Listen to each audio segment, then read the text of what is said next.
Vamos a leer el capítulo dedicado al helenismo del Manual de Filosofía, Historia de la Filosofía, de Navarro Cordón y Tomás Calvo Martínez, publicado en el año 1978, y lo haremos para agilizar, la didáctica de esta parte del temario, como una especie de complemento indispensable, como la sal, que es un complemento, es algo, un añadido, pero que es indispensable. Vamos allá. Las escuelas morales del periodo helenístico. Como señalábamos al comienzo de este capítulo, desde finales del siglo IV a.C., se produce en el pensamiento griego un nuevo giro antropológico, siendo el hombre, y muy particularmente el tema moral, el objeto central de la reflexión filosófica.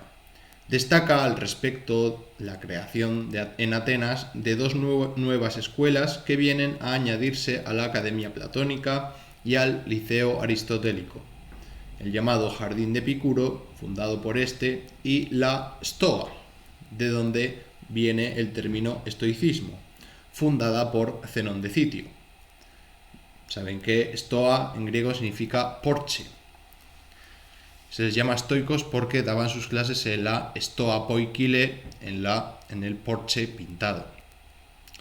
3 son las cuestiones a las que hemos de dirigir primordialmente nuestra atención. En primer lugar, a las circunstancias que acompañan y condicionan este nuevo desplazamiento de la filosofía hacia cuestiones morales, y en segundo lugar, la significación que en estas escuelas adquiere el ideal del sabio.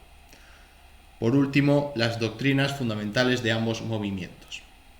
Bien, comenzaremos con las circunstancias que acompañan al desarrollo de la filosofía en este periodo, una especie de contextualización histórica. Las circunstancias que dieron lugar al periodo helenístico, periodo de características muy peculiares en todos los ámbitos de la cultura, son seguramente conocidas: el vastísimo imperio que forjó Alejandro y las monarquías a que inmediatamente dio lugar su fragmentación habían acarreado, entre otras, dos notables consecuencias. Habían abierto grandes áreas geográficas a la cultura helenística y habían terminado con la estructura política de los estados griegos, también conocidos como polis. La primera de las consecuencias señaladas hizo posible la extensión de la cultura griega hacia otras áreas geográficas en que floreció con pujanza. Alejandría y Rodas se superaron pronto a Atenas en todas las ramas de la cultura y el saber, excepto en la enseñanza de la retórica y la filosofía. Atenas siguió siendo la sede central de la filosofía, no solamente porque allí continuaban abiertas las escuelas fundadas por Platón, la Academia, y por Aristóteles, el Liceo, sino porque se fundaron allí dos escuelas más, el Jardín de Epicuro y la Stoa de Zenón. En la orientación del pensamiento filosófico influyó poderosamente la segunda de las consecuencias que la nueva situación política acarreó, según señalábamos anteriormente: el ocaso político de los estados griegos. Las pequeñas ciudades-estado, polis, habían constituido la comunidad política fundamental y el único ámbito en el que la vida política y la integración ciudadana eran posibles y racionales para un griego. En sus elucubraciones y teorías, Platón y Aristóteles no aceptaron jamás otro tipo de organización política más amplia. Para los griegos en general, la participación activa en la organización y destino de su propia polis era una dimensión esencial de su vida. Y cuando la marcha implacable de la historia acabó con la independencia de las ciudades y, por tanto, la organización y el destino de las mismas dejó de estar en sus manos, muchos griegos debieron comprender que el sentido de su vida quedaba definitivamente mutilado y que no tenían más remedio que buscar a ésta un nuevo sentido y unos nuevos ideales. Tanto el epicureísmo como el estoicismo pretenden responder a esta necesidad. La libertad social, política, ciudadana, irremisiblemente perdida, será sustituida por otro tipo de libertad, la libertad individual de la persona que se basta a sí misma. Epicuro es, en este sentido, radical. El hombre sabio no interviene en política. Se desentiende de ella, refugiándose en su vida privada en compañía de sus amigos. La comunidad de amigos viene a sustituir a la comunidad política en el epicureísmo. Epicuro profesó un verdadero culto a la amistad, a la que dedicó sus más apasionadas y líricas palabras. A través del mundo van bailando sus danzas los corros de la amistad, que a todos nos invita a alzarnos y a proclamar como 3 veces bienaventurada. A proclamarla como 3 veces bienaventurada. Este es un aspecto en que el sabio epicúreo se diferencia del sabio estoico. El sabio, según el estoicismo, sí que actúa en política aun cuando su auténtica libertad sea personal e interior. Epicuro preparaba a sus discípulos para vivir en comunidades apolíticas de amigos, mientras que el estoicismo los preparaba para convertirse en políticos austeros y rígidos funcionarios. Entonces vamos con la idea del ideal del sabio.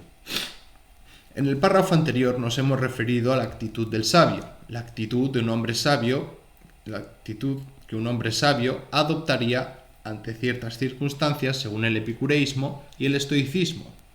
Trataremos ahora de esclarecer el significado que el ideal del sabio adquiere en este periodo.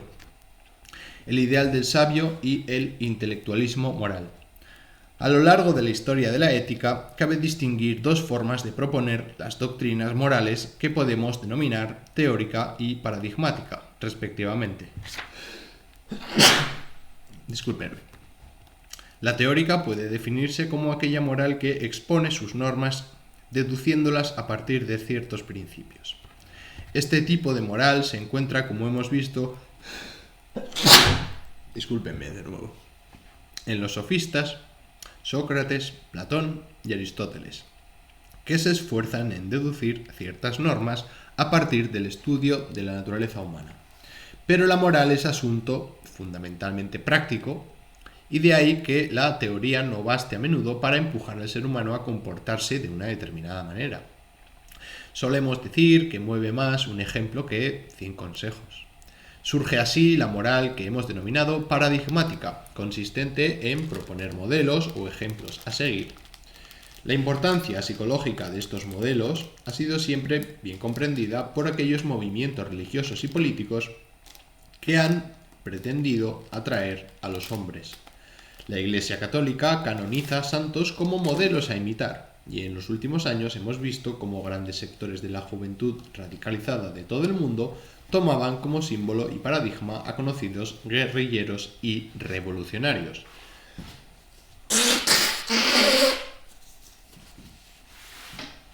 Por supuesto, ambas formas de moral no se excluyen, sino que se complementan. Sócrates constituyó un modelo vivo de virtud para muchos griegos de la generación posterior, Platón lo presenta como paradigma de hombre y ciudadano, y Aristóteles, sin remitirse a ningún personaje real y concreto, alude en muchas ocasiones a la conveniencia de obrar como obraría en tal circunstancia un hombre honesto. Cuando no se tiene un modelo histórico real del que echar mano, lo lógico es crear un prototipo, imaginar un modelo ideal. Esto es lo que hicieron epicúreos y estoicos. Estoicos y epicúreos nos han dejado brillantes retratos del sabio ideal, de cuál sería la actitud y comportamiento de un hombre verdaderamente sabio. Los retratos de ambas escuelas presentan ciertos rasgos genéricos comunes. Solamente el sabio es feliz. El sabio se caracteriza por su autodominio, su constancia y su sencillez, etc. Existen, sin embargo, rasgos notoriamente opuestos en ambos ideales. Por ejemplo, el alejamiento epicúreo de la política. El sabio no se esforzará en dominar el arte de la retórica y no intervendrá en política ni querrá ser rey. Y su distinta actitud ante la clemencia. El estoico es intransigente hasta el extremo. El sabio, dice un texto estoico, no concederá perdón a nadie, pues quien perdona sugiere que el que cometió la falta no es responsable de ella. Tampoco tendrá clemencia, pues la clemencia implica el perdón del castigo justo y, por tanto, la idea de que los castigos previstos por la ley son excesivamente duros, etc. A lo que se ve, los estoicos no eran partidarios ni de la amnistía ni del indulto. El epicúreo, por el contrario, se muestra siempre proclive a la clemencia. El sabio, dice un texto epicúreo, castigará a sus siervos a veces, pero siempre estará dispuesto a sentir compasión y a perdonar. Al proponer los paradigmas de virtud, la Iglesia Católica habla del santo, mientras que las escuelas helenísticas hablan del sabio. Esta diferencia no es meramente terminológica, sino el reflejo de dos formas distintas de concebir la virtud. La cristiana no es una moral intelectualista. La virtud no es cuestión de saber o ignorancia. Por el contrario, el epicureísmo y el estoicismo continúan la tradición intelectualista socrática. La virtud se identifica con el saber. De ahí la importancia concedida a la sabiduría y de ahí que el ideal humano sea precisamente el sabio. Bien, veamos ahora cuáles son las principales doctrinas epicúreas y estoicas. El objetivo fundamental de ambas escuelas, como insistentemente hemos señalado, es la moral, es decir, la ordenación de la conducta humana de modo que sea posible alcanzar una vida feliz. La felicidad consiste, según Epicuro, en la consecución del placer sabiamente administrado juntamente con el alejamiento del dolor. Para el estoicismo, por su parte, la auténtica felicidad solo puede consistir en la virtud, en el autodominio y fortaleza de ánimo, que hacen al sabio imperturbable frente a la desgracia y el destino. Ambas doctrinas pretenden fundamentarse en un conocimiento de la naturaleza, tanto de la naturaleza entendida como la totalidad del universo, como de la naturaleza humana. Por un lado, el epicureísmo adopta la interpretación hedonista de la naturaleza humana, que ya encontramos crudamente formulada en ciertos sofistas. La ley fundamental de la naturaleza es la búsqueda del placer. El estoicismo, al contrario, interpreta la naturaleza humana fundamentalmente como razón. Vivir de acuerdo con la naturaleza es vivir de acuerdo con los dictados de la razón. Por otro lado, en cuanto a la naturaleza, entendida como la totalidad del ente, totalidad del universo, Epicuro adopta el atomismo de Demócrito con una notable diferencia. El movimiento natural de los átomos es la caída en vertical, y todos los átomos caen a la misma velocidad. ¿Cómo es entonces posible que los átomos choquen y se combinen? Epicuro afirma que a veces se produce en ciertos átomos un movimiento anómalo de desviación, el famoso clinamen, movimiento imprevisible y casual. Esta ingeniosa teoría resultaba muy útil a Epicuro, ya que le permitía explicar tres aspectos fundamentales de su sistema: la posibilidad de que los átomos choquen y se combinen formando mundos. En segundo lugar, la libertad humana es lo mismo que movimientos imprevisibles de los átomos que componen el alma humana. Y en tercer lugar, la ausencia de determinismo en el universo. El destino no existe, ya que los acontecimientos dependen de esos movimientos azarosos e imprevisibles. Como filósofo de la naturaleza, Epicuro es ciertamente mediocre y carece de la vocación y talante de científicos como Demócrito. El conocimiento de la naturaleza le interesa solamente en la medida en que puede contribuir a la felicidad del hombre liberándolo de los tres grandes temores que a menudo le impiden gozar de la vida, y que son el temor al destino, ya hemos señalado que no hay tal destino, a la muerte. ¿Por qué temerla si el alma compuesta de átomos es mortal y todo acaba con ella para el hombre? Y por último, el temor a los dioses. Pero estos ni se ocupan de los hombres ni interfieren lo más mínimo en los asuntos humanos. El estoicismo se volvió en gran medida a la filosofía de Heráclito y predicó el determinismo más riguroso. Todo está determinado y nada puede hacerse por cambiar el rumbo de los acontecimientos. Al igual que quien nada contracorriente solo consigue cansarse para terminar siendo arrastrado por ella, el necio que se rebela contra el destino solo alcanza desesperación y sufrimiento. La verdadera sabiduría consiste en aceptar el destino serenamente y sin aspavientos, sabiendo que es lo mejor para el hombre, ya que el universo está regido por Dios y el destino es providencia. Este es el dictado fundamental de la razón para el estoico imperturbable e inmisericorde como el destino mismo. Y por último, si os parece bien, vamos a leer las biografías que aparecen aquí del señor Epicuro y de Séneca. De Epicuro nos dice que nació en Samos en el año 341 a.C. A los 17 años marchó a Atenas a cumplir el servicio militar. Cumplido este, y tras 10 años dedicados al estudio de la filosofía, comenzó a enseñar en Mitilene, de donde fue probablemente expulsado en torno al 310 a.C., y después en Lampsaco. En el año 306 a.C. regresó a Atenas, donde fundó su escuela denominada Jardín. Era a la vez una escuela filosófica, una comunidad de amigos y una verdadera secta, entre cuyos miembros se contaban hombres y mujeres, libres y esclavos. Murió en Atenas a los 70 años de edad. De sus escritos se conservan varias cartas.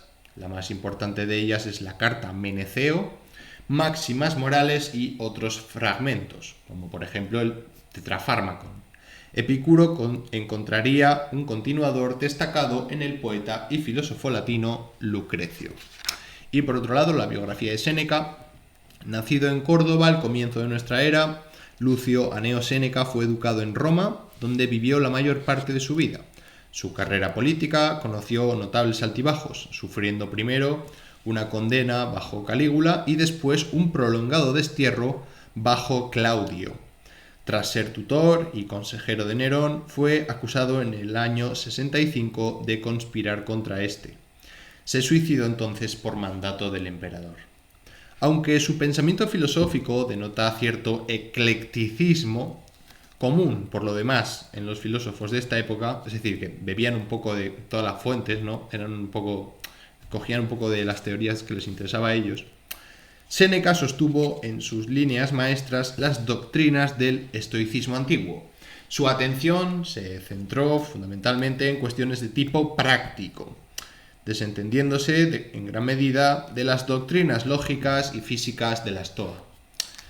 Junto a este moralismo puro, es de destacar su tendencia a alejarse del panteísmo y a acercarse a una concepción personalista de Dios.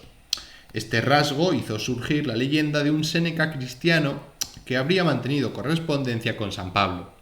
Sus principales obras filosóficas son los ensayos morales y las cartas morales. Y hasta aquí la introducción al helenismo. Espero que les haya servido de ayuda. Un saludo. La bibliografía, como saben, siempre en la caja de comentarios. Y hasta la próxima.